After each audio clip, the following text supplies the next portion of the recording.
When herd immunity is jeopardized, we see the rise of diseases that have been controlled for a long time, like the mumps or the measles.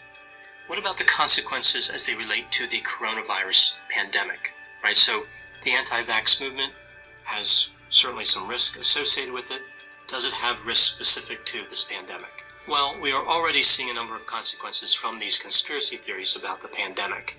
These illogical beliefs lead to the spread of the virus. So a few examples: the belief that the virus isn't as bad as the government is saying, the belief that social distancing is really just a way of creating a police state. Some conspiracy theorists claim that the virus does not exist. Many also criticize the experts that are working on the vaccine and working to shape policy to reduce the transmission of the virus. Looking forward to the future, when a vaccine is developed, I worry that these conspiracy theories will lead to a substantial number of people failing to get vaccinated. This brings me to the question, what can we do to promote vaccination?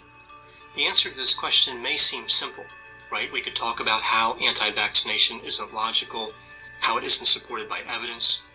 Interestingly, these tactics do not work. Once a belief has set in, it doesn't matter how misguided it is. No one wants to be talked down to or feel like they're being lectured.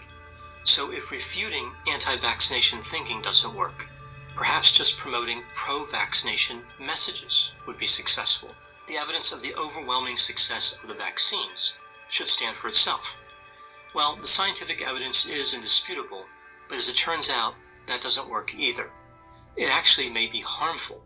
Research shows that when concerned parents are shown pro-vaccination materials, it further reinforces the exaggerated perception of risk, right? So we see the anti-vaccination material doesn't work and the pro-vaccination material doesn't work. So if neither of those tactics work, what does work? Well, from a scientific point of view, sadly, only fear seems to work. When concerned parents are educated about the consequences of failing to vaccinate, like being shown pictures of children with preventable diseases like rubella, and reading a letter from a parent who had a child with the measles, many begin to change their mind about the logic of their beliefs. I suppose this does make sense.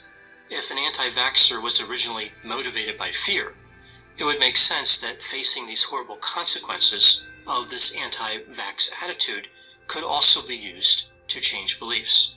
There is no such thing as a world without risk. A good question for the anti-vaxxer is, which stance on vaccines is more associated with risk?